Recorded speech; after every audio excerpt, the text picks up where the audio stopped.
Hola, soy Susana Colmeña. La clase de hoy se llama Introducción al diseño de iluminación y como dice su nombre, la idea es que introducirlos en la importancia de la iluminación en el proceso de diseño. En este caso, en este curso vamos a manejar más que nada la iluminación con luz natural, pero en realidad los principios para la luz son los mismos, aunque la fuente sea artificial. Pero bueno, la importancia es de que se entienda esto o de que se vayan introduciendo en cómo proyectar con luz, es que realmente la luz es un recurso de diseño que nos abre infinitas posibilidades de resolución de problemas y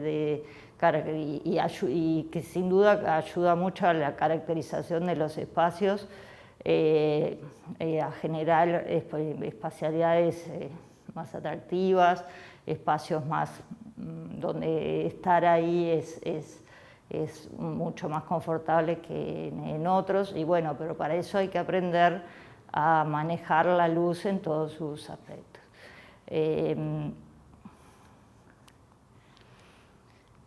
Los contenidos acá de la charla de hoy, acá tenemos la luz como recurso de diseño, principios básicos de funcionamiento de la luz, posibilidades de diseño, formas de captación, materiales.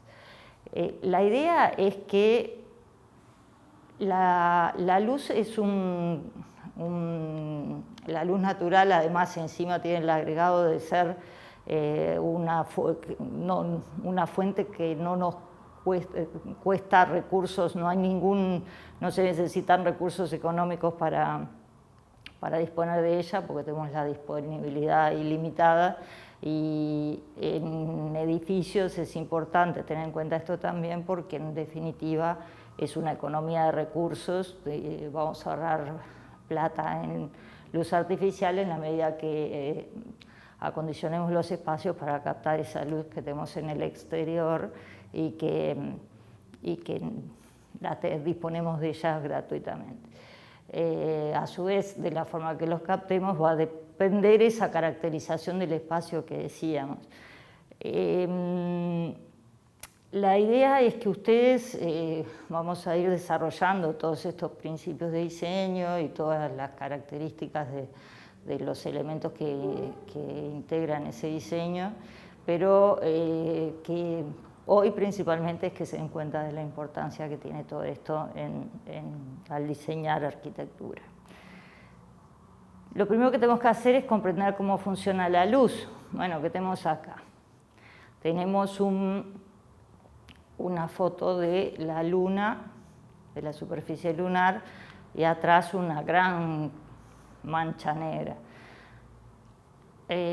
Nosotros intelectualmente sabemos que en ese espacio exterior a los objetos que vemos, que en este caso está la luna, la superficie de la luna, sabemos que ahí corren millones de rayos de luz para todos lados, porque sabemos que hay estrellas que están emitiendo luz y los rayos de luz van por todo el espacio. Pero el tema es, ¿los vemos? Yo veo una mancha negra. ¿Qué pasa ahora? Sigue siendo la misma escena con la aparición de la Tierra vista desde la Luna.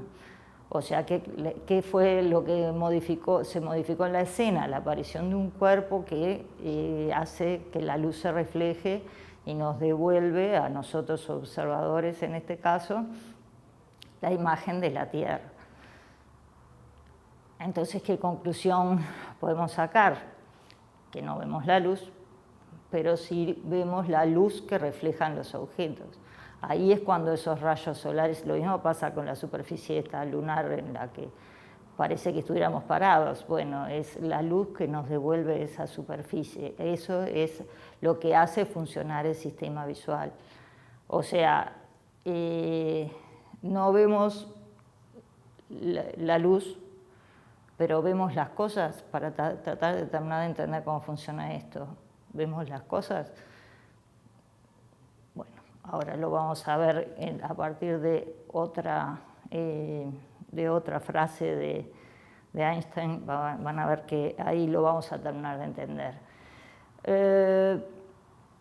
Lo que es importante hasta ahora es que la luz no pone en funcionamiento el sistema visual. Eso es clarísimo. También nos habla de que precisamos una superficie para que refleje esa luz y active nuestro sistema visual.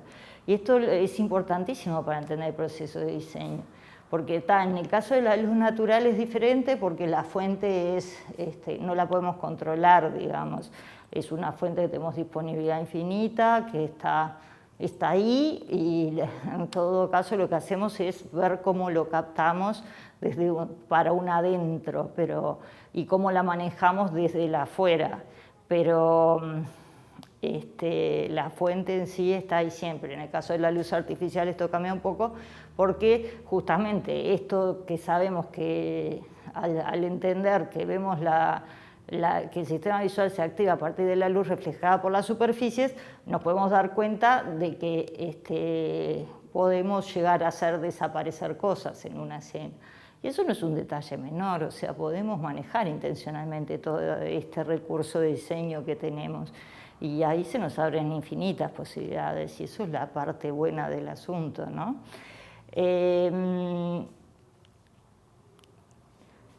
Acá te hemos resumido entonces lo que precisamos para que se dé una escena visual, para que se concrete. La frase que resume todo eso es: la luz es una radiación que hace posible la visión en la medida que se reflejan todas las superficies. Entonces acá habla de siempre, ¿qué quiere decir esto? Que siempre vamos a precisar estos tres componentes para decir esto es una escena visual.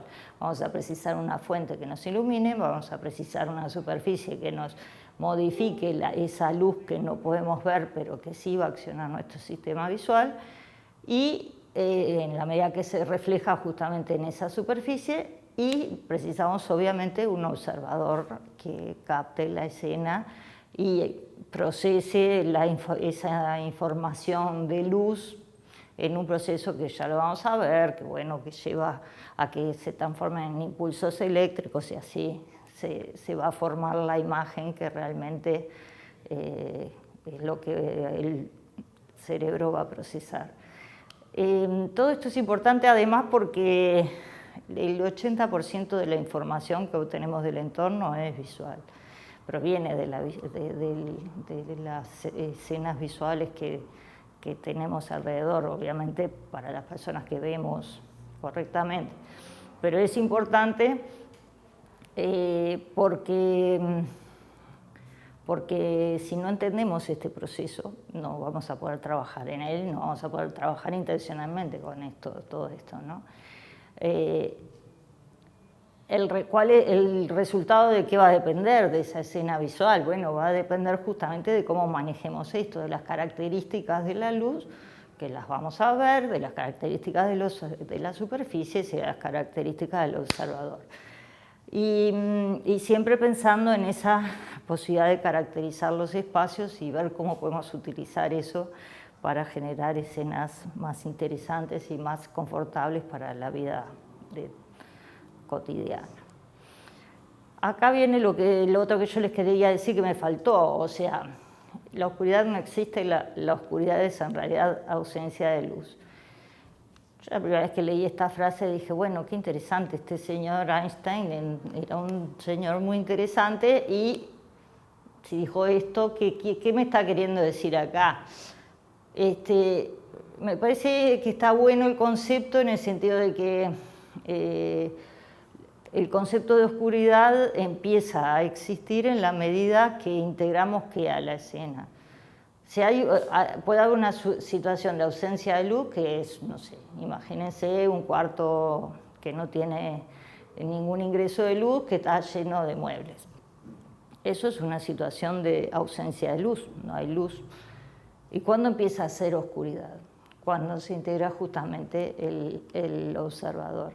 Por eso entonces siempre en tratar de entender de cómo funciona la luz, tenemos que entender que siempre precisamos las tres cosas. Ese observador es el mismo concepto de sonido y ruido.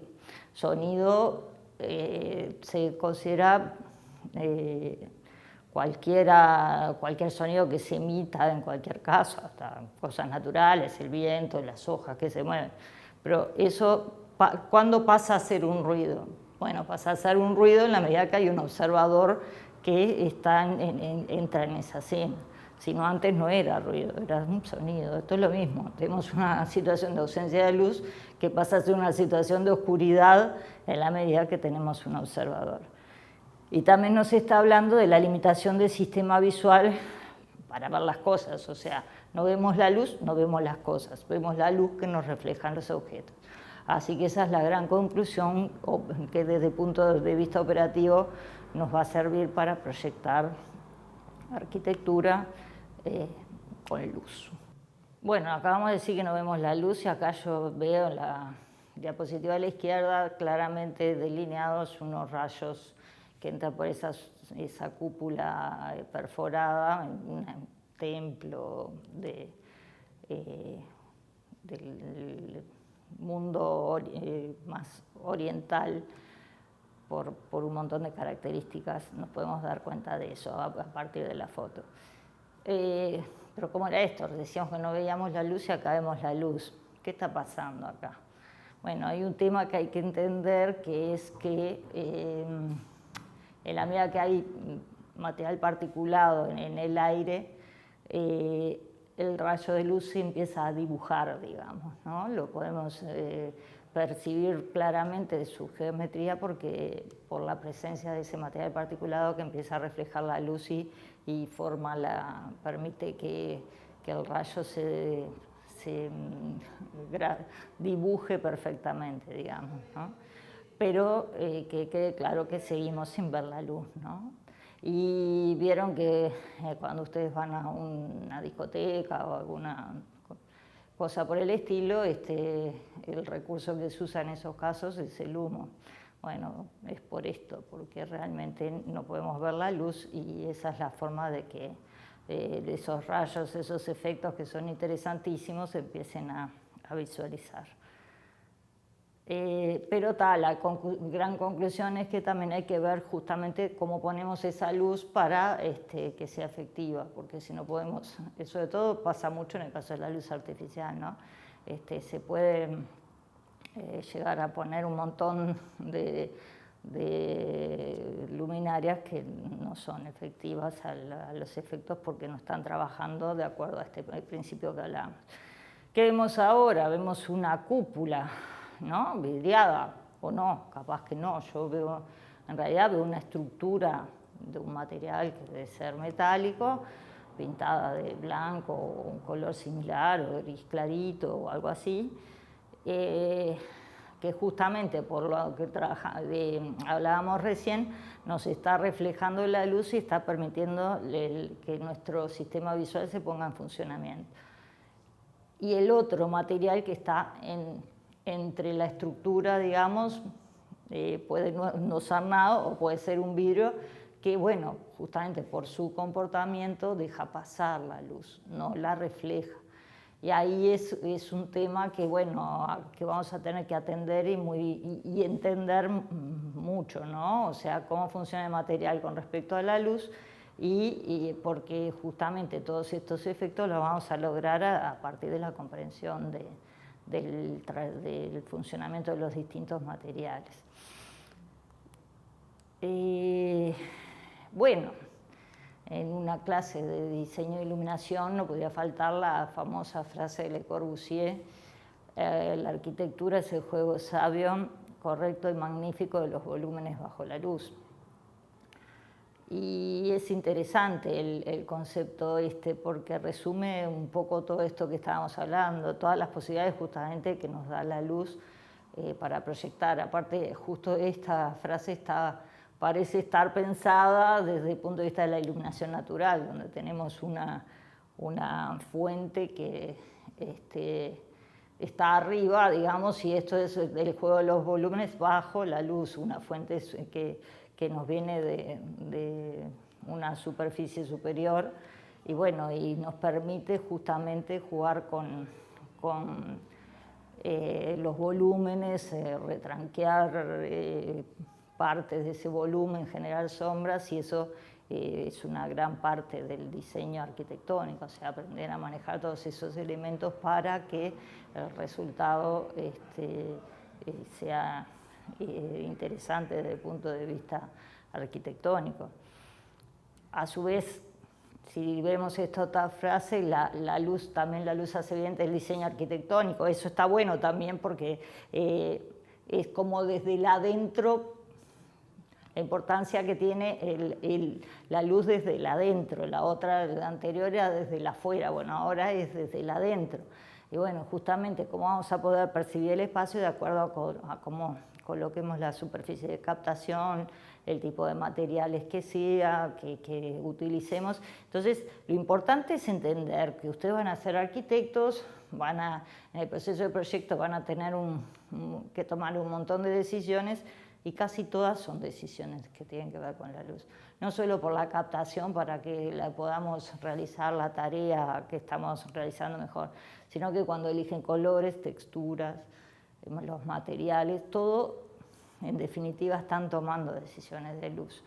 Entonces, eso es importantísimo que lo entiendan, que cuando eligen el material no eligen solo el material, el pavimento porque sea antideslizante en el exterior para que la gente no se resbale si llueve.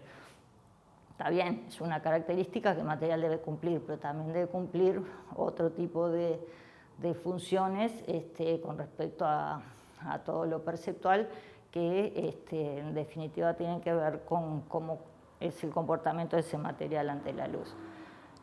Entonces, acá dice entender la luz como recurso de diseño implica entender cómo funciona el lenguaje luminoso. Bueno, eso es lo que estamos intentando hacer, es lo que resumimos en el cuadrito ese con los tres componentes. Y es lo que vamos a utilizar y desarrollar a medida que avance el curso. Que lo resumimos en este cuadrito, ¿no? Son los tres componentes de una escena visual y bueno, y a partir de acá vamos a empezar a trabajar.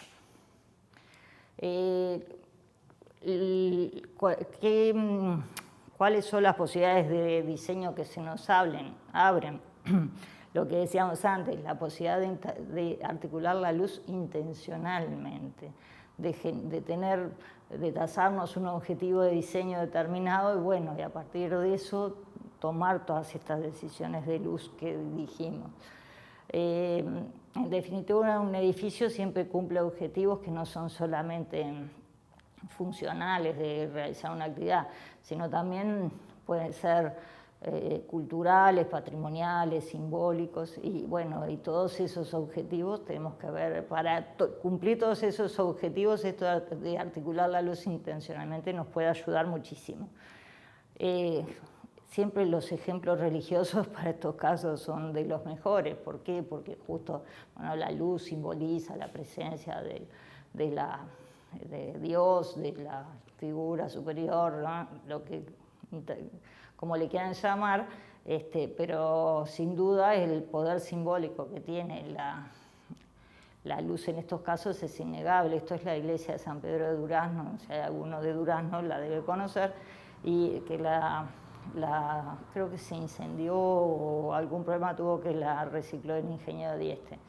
Y realmente era una persona muy religiosa y es muy interesante los edificios de él, cómo maneja la luz, la iglesia de Atlántida también, ya lo van a ir conociendo en otros cursos por un montón de cosas, por todo su desarrollo de la cerámica armada, pero realmente además se preocupaba mucho de este tipo de aspectos y realmente ahí ven que es verdad esto de que la luz ayuda a caracterizar los espacios y todas las infinitas posibilidades de diseño que tenemos a partir de considerar todo esto.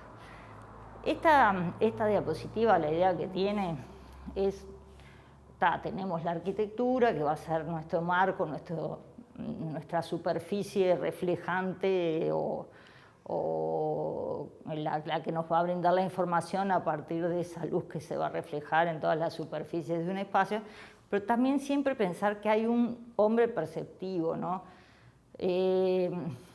No nos tenemos que olvidar que los usuarios desarrollan tareas adentro de los edificios y bueno, justamente tenemos que asegurar las condiciones para que esa tarea se pueda desarrollar y no olvidarnos de esto, que es muy importante. Tenemos que, o sea, si no se cumple con los objetivos de diseño para ese espacio, posiblemente haya que corregirlo, posiblemente haya que gastar mucho más plata en corregir algo que se podría haber tenido en cuenta desde el inicio, y está bueno que esto se integre en todas las etapas de diseño, estas consideraciones. Bueno, hasta acá vimos un poco todo ese funcionamiento de la luz, los 3 elementos, todo lo que dijimos, la importancia en el diseño, etc. Ahora vamos a entrar a pensar en la luz como recurso de diseño. Bueno, ¿cómo pensamos la luz? ¿Cómo la tenemos en cuenta? En esta diapositiva aparecen distintas escenas del mismo espacio y dice luz para mirar, luz para ver, luz para mirar, luz para contemplar. Esto fue un planteo que hicieron unos iluminadores teatrales que venían de la escena del teatro, porque en los 50, 60 del siglo pasado, porque hasta ese momento la luminotecnia o sea, fue pensado más para la luz artificial, pero digamos el concepto sirve igual para la luz natural. La luminotecnia como ciencia venía siendo muy cuantitativa, entonces esta gente empezó en el teatro, justamente lo cuantitativo es importante, pero más que nada lo importante es lo cualitativo, y es lo que ellos trataron de introducir en la iluminación arquitectónica como tema de importancia, y es que realmente se lo tenemos que agradecer. ¿Por qué? Porque toda esta concepción mucho más cualitativa ayuda en esto que decimos de la caracterización de los espacios, de generar espacios más agradables, más confortables desde el punto de vista lumínico. Y no es un detalle menor, porque yo puedo tener un espacio que tenga correctas condiciones de iluminación, pero puede ser un espacio en el cual a la gente no le gusta estar, no se siente confortable ahí en él, utilizándolo. Entonces, bueno, está bueno considerar todo el tema de iluminación desde el punto de vista cualitativo. Y estos diseñadores que se llaman Richard Kell y William Lamb formularon esto, ya les digo, básicamente para luz artificial, pero que es totalmente extrapolable a lo que es luz natural. La luz para ver, obviamente, que siempre fue una necesidad de que el hombre está en la Tierra, de poder captar la luz del exterior, que era la fuente que tenían, para poder realizar una tarea. Eso no queda duda que sigue siendo así, bueno, y tenemos que tratar de asegurar esas condiciones sí o sí. Después, luz para mirar, ¿qué se trata? Ya pasamos la parte de iluminación básica para ver, para solucionar los problemas de visión que una persona pueda tener en un espacio realizando una tarea. Ahora queremos otra cosa de esa escena, queremos sentirnos confortables, pasarla bien en ese lugar, que nos genere una sensación agradable. Bueno, para eso ellos formulan este concepto de luz para mirar. Bueno, captar, y ven que en las fotos se puede ver perfectamente que se pueden generar distintos efectos de acuerdo a cómo diseñemos la arquitectura de ese lugar. Y esto es importante también porque obviamente vamos a tener que resolver un montón de problemas constructivos que tienen que ser coherentes con esa captación de la luz que estamos proponiendo, pero bueno, es un desafío que justamente es interesante y está bueno verlo integralmente. Esto nos permite crear jerarquías de luz. También lo que hablábamos recién, que si bien en la noche podíamos desaparecer algo del todo, bueno, acá no lo podemos desaparecer del todo, pero sí podemos generar zonas más oscuras, más claras, y todo eso puede contribuir mucho a esa calificación del espacio que hablábamos. Y se pueden generar jerarquías de percepción, o sea, podemos llegar a disponer los elementos del espacio de forma tal de que unos sean más importantes que otros, bueno, de acuerdo a todo esto que hablábamos recién de cómo captamos la luz. La luz para contemplar es el concepto en el cual la luz en sí misma es el espectáculo. Otra vez viene el ejemplo religioso de esta iglesia de Tadao Ando, un arquitecto japonés que es un maestro en el tema de cómo maneja la luz natural. Si quieren entrar en internet en alguna información o en biblioteca, información sobre este arquitecto, tiene obras muy interesantes. Y bueno, y esto es una iglesia también que justamente el dibujo, por ejemplo, de la cruz en sí mismo es como también representando ese aspecto simbólico que le damos hace un rato, genera un espacio de contemplación, ¿no? La luz, donde contemplamos la luz y en este caso con todo ese simbolismo.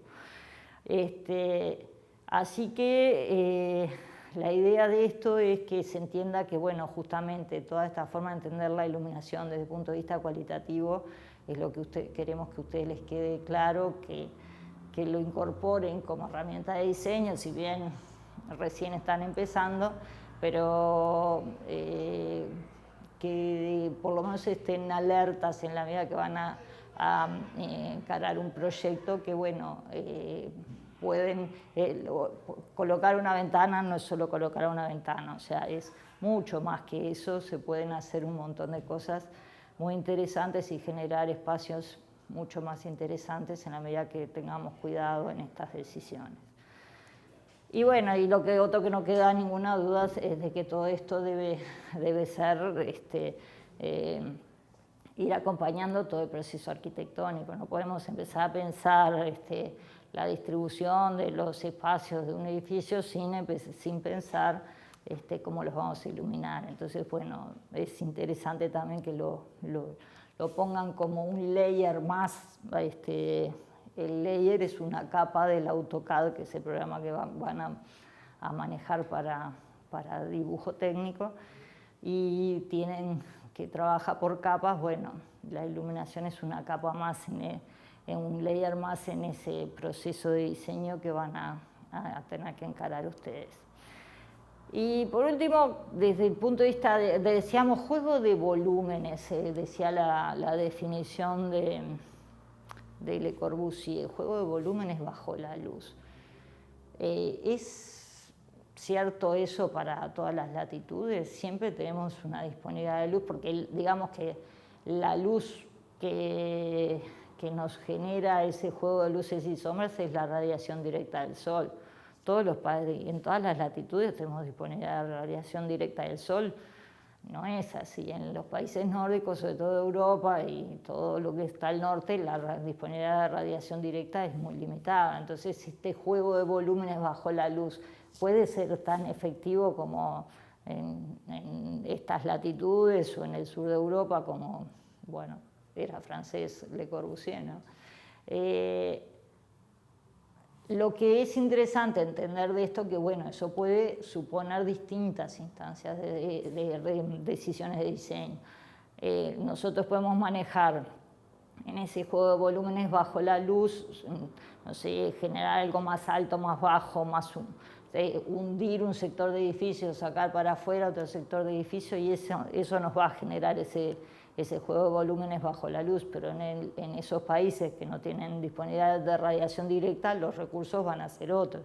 Puede ser el color, puede ser las texturas, el manejo de distintas texturas, como en la foto de la izquierda es una foto de algún lugar de Inglaterra, en el cual se maneja la estructura esa de madera en contraste con el revoque blanco, en contraste con la teja. Bueno, o sea, los recursos de diseño pasan a ser distintos en la medida que ese juego de los volúmenes bajo la luz ya no es tan posible. Y esto no es un detalle menor, porque ahora se hacen concursos, ustedes pueden llegar a participar en el concurso de un edificio en la China o en, yo qué sé, Tailandia, no, donde sea, o en Alaska. Entonces, bueno, estas cosas hay que tenerlas en cuenta. Entonces está bueno en este mundo globalizado entender que no todas las situaciones son iguales y que van a tener otros recursos, que utilizar otros recursos de diseño. Bueno, decíamos que una cosa importante a tener en cuenta es las formas de captación de esa luz que tenemos en el exterior. Pues la captación puede ser en un plano horizontal, techo, un plano vertical, muro. Y puede tener infinitas formas, las que ustedes quieren que tengan. En los ejemplos tenemos desde elementos puntuales como un calado en el muro de forma triangular, como es en la foto de la izquierda, un lucernario con una forma medio curva ahí, una cubierta totalmente curva del otro edificio, y bueno, hay una especie de raja de luz en un volumen curvo que ese es otro edificio de Tadawando, que es como un efecto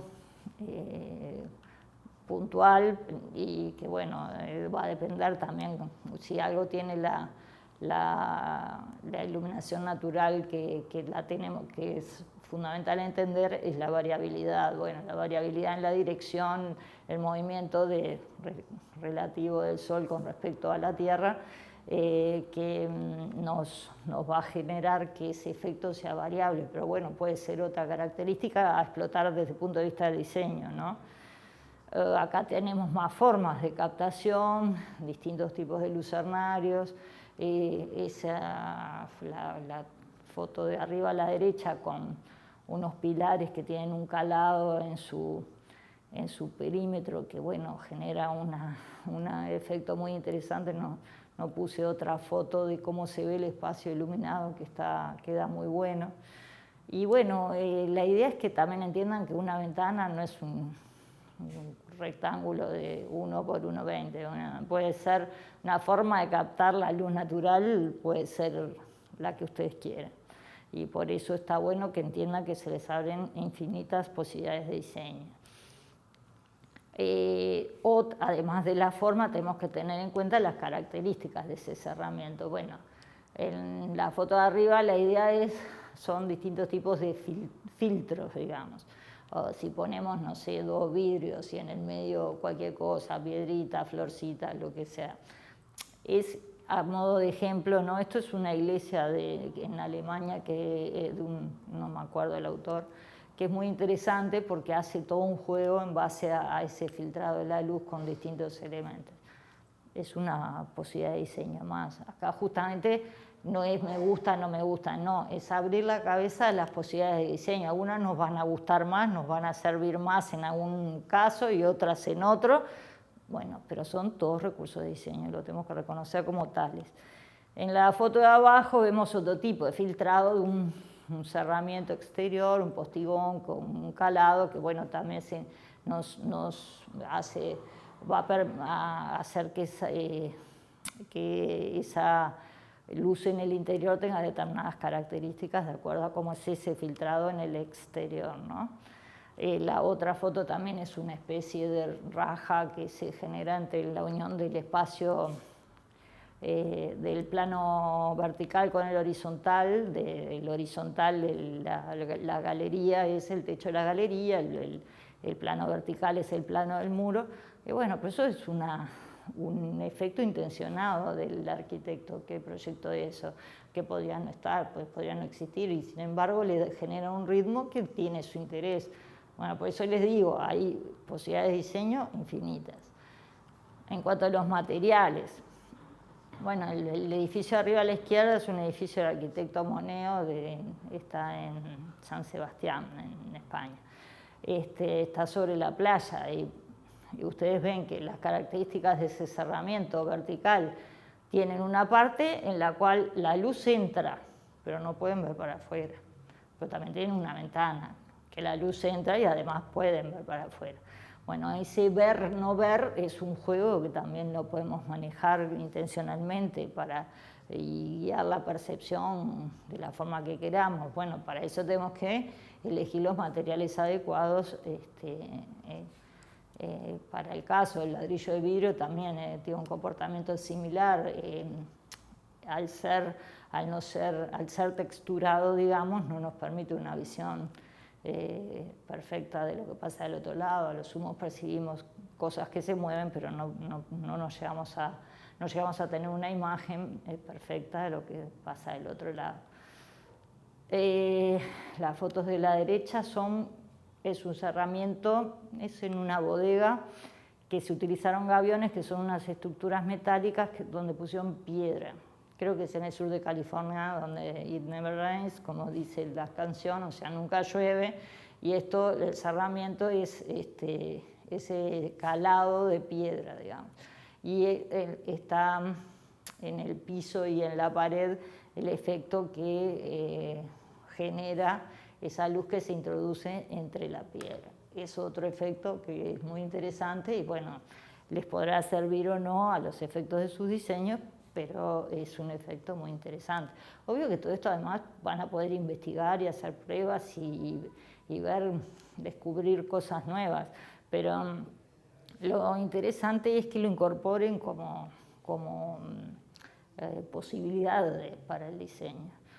En estos casos tienen también distintos casos. La de la derecha es una especie de semi-bóveda de una superficie curva después de un lucernario que está ubicado contra el techo en el plano vertical y a su vez es lineal. Bueno, es una forma de captación que es un efecto muy interesante, todo eso, pero bueno, hay que solucionarlo constructivamente también, lo mismo en los otros casos. Esos planos que no llegan hasta el techo y que permiten ese ingreso de la luz, el efecto queda buenísimo, pero hay que resolverlo constructivamente.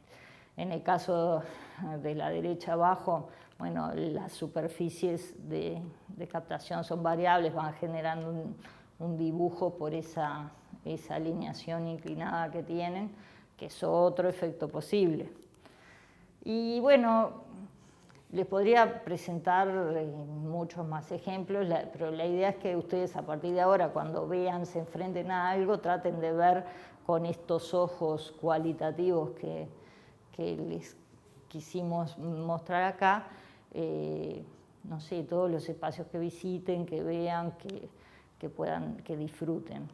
Y que puedan apreciar justamente esa capacidad que tiene la luz de transformación del espacio. Eso está bueno que lo incorporen desde ya y que después lo puedan realmente hacer operativo al momento de proyectar los edificios, que todavía no van a tener que proyectar nada, pero bueno, cuando llegue el momento. Y entender que realmente de todo esto depende lo confortable o no que pueda llegar a ser un espacio. Y bueno, hasta aquí llegamos hoy. Vamos a ir en las próximas charlas a seguir profundizando este proceso de visión y estudiar las características de las fuentes, de las superficies y de los observadores para poder completar las herramientas que precisamos para proyectar con luz.